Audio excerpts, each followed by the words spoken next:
Hi, I'm Ani Anderson from Motivation Beyond Measure, and I wanted to take an opportunity to interview Brian Traskos, who is the creator of the Core Centering Program, so that you could understand a little bit about where the Core Centering Program came from, how it came to be, and why it may be a good fit for you.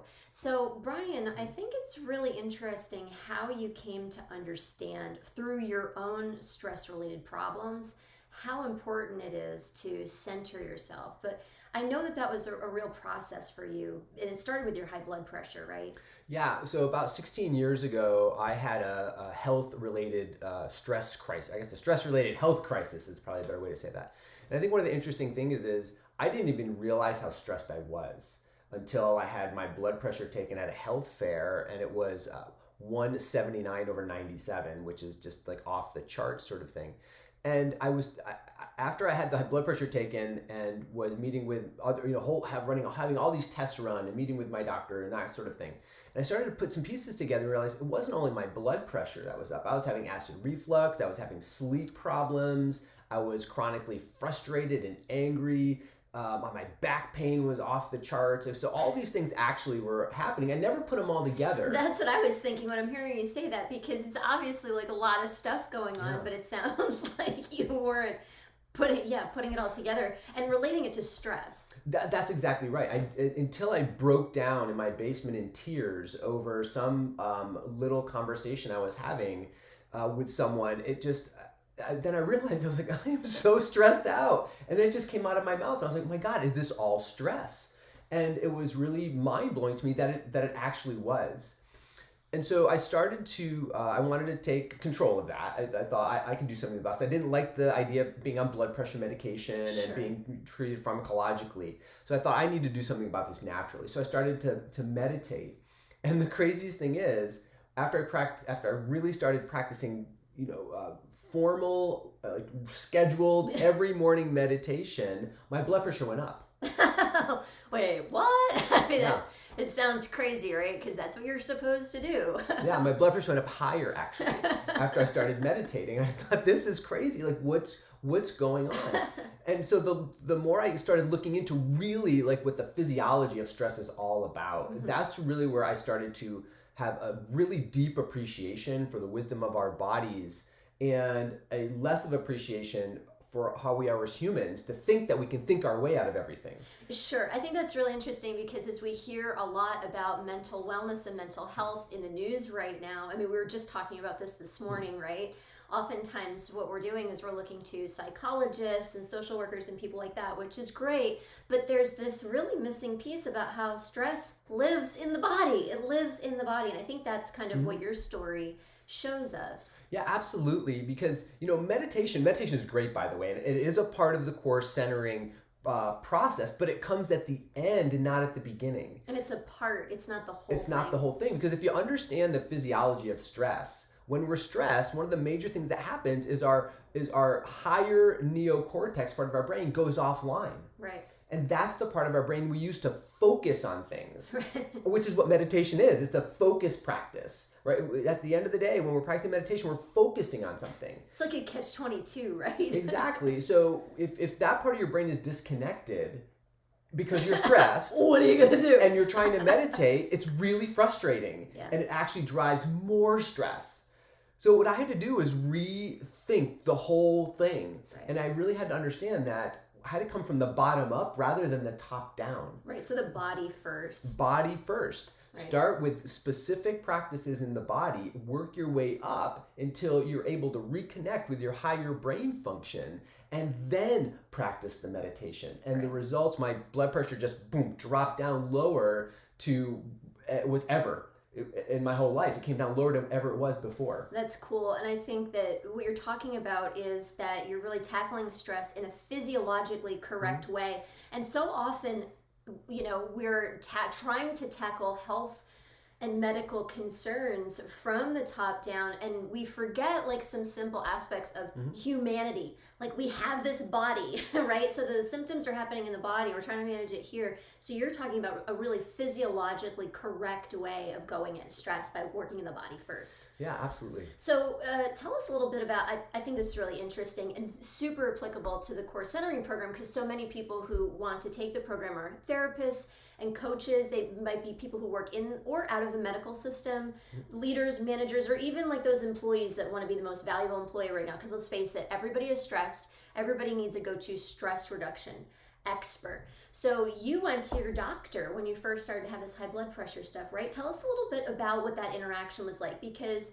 I think somewhere in our heads we think all we have to do is go to our healthcare professional and it will all get better. But that isn't necessarily what happened with you. Yeah, well, actually it's kind of a two-part thing. So the first time I went to my doctor, like we ran all these tests and figured out there was nothing organically going on. It was stress related. So then I took that upon myself and managed that. Hang on, I want to stop there for a second. You went and you got a bunch of tests done, and like the results were showing that there wasn't something wrong with you. Right, yeah, correct. I think I just want to stop and pause for a second there, because that happens for so many people. And so there's so much that we can be doing preventatively by really addressing people's stress before something shows up. Okay, go ahead. Oh, yeah, sure. Couldn't help myself. Yeah, so then I went through that process of, figuring out how to come from the body up, and then, add the meditation in later, sort of thing. And so I was able really to get my blood pressure back down. I felt better. My back pain was gone.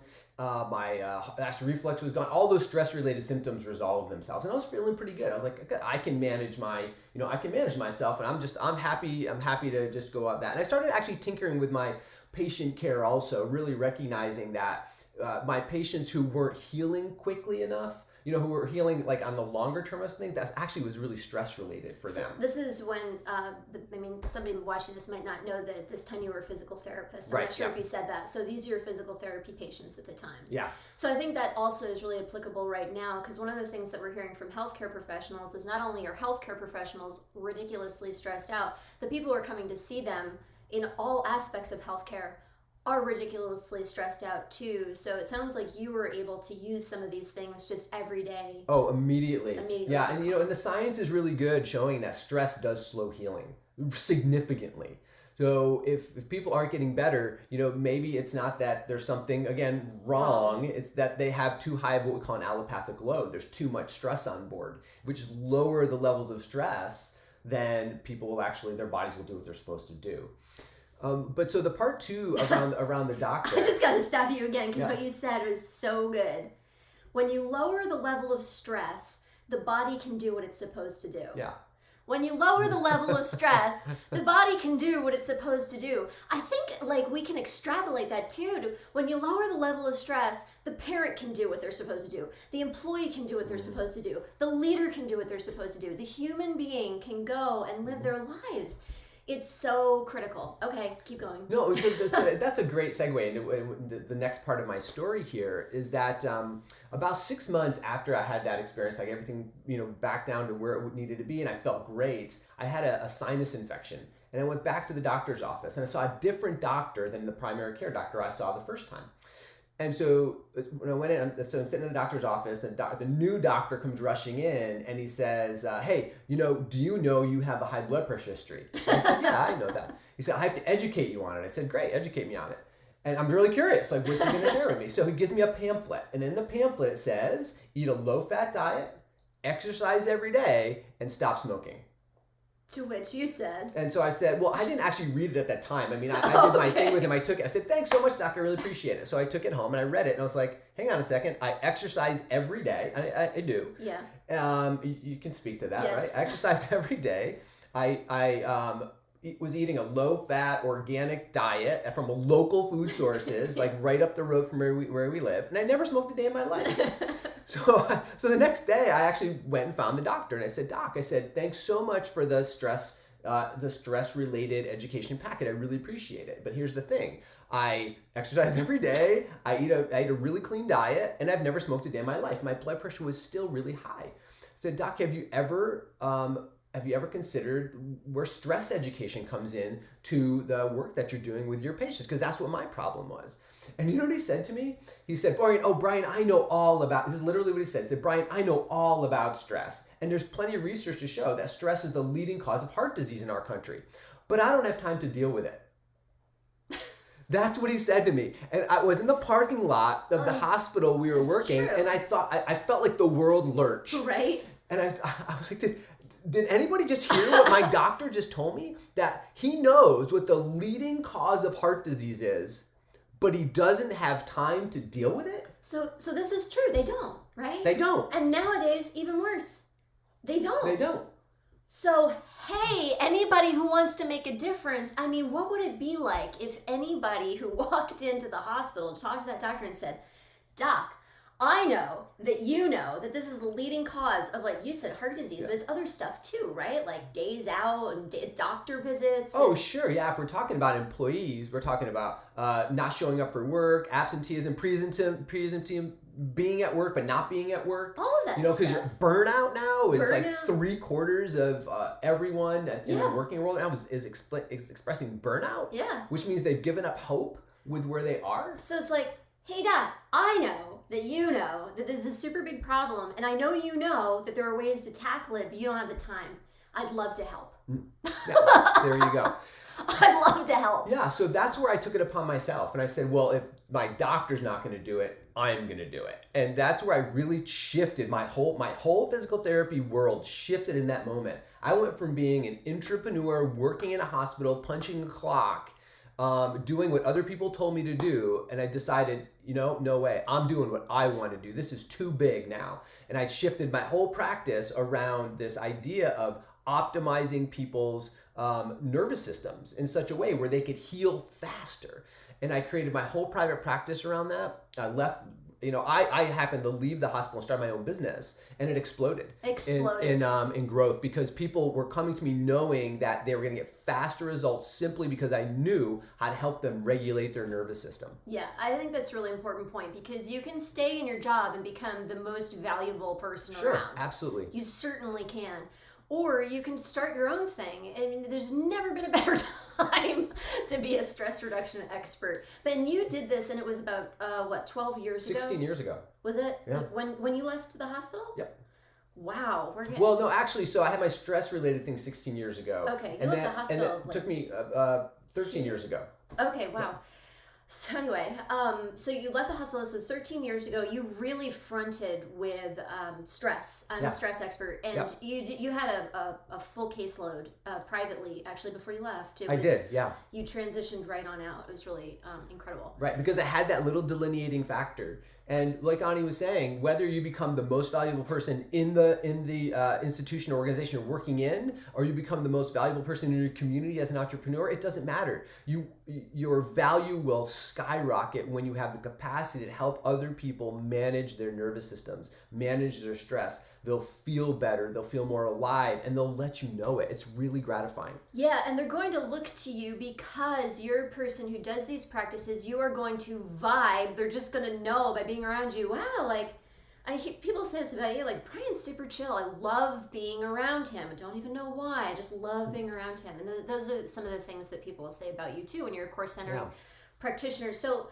we're going to help you to become the most valuable person around, because we have some bonuses that we've worked into the program. But let's just talk about the fact that, you and I, between the two of us, have about 50 years of experience. We have, what did we figure? 12 certifications, 4 licensures. Well, between us, we have like 4 licensures and 22 certifications, or 23 holistic certifications. We have a lot of experience, and so people, watching this might be going, well, easy for you two to say.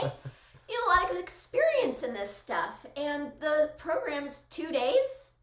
How can you possibly teach me how to be an effective stress expert, a sought-after stress expert? How can you do that in 2 days, Brian? What's up? Well, I think the point is that we do have so much experience. We've made a lot of mistakes, right? Yes. I mean, we've made a lot of mistakes, like trying things out with people and trying this class and trying this thing. And what we've done with course centering is we've taken all the mistakes out of it.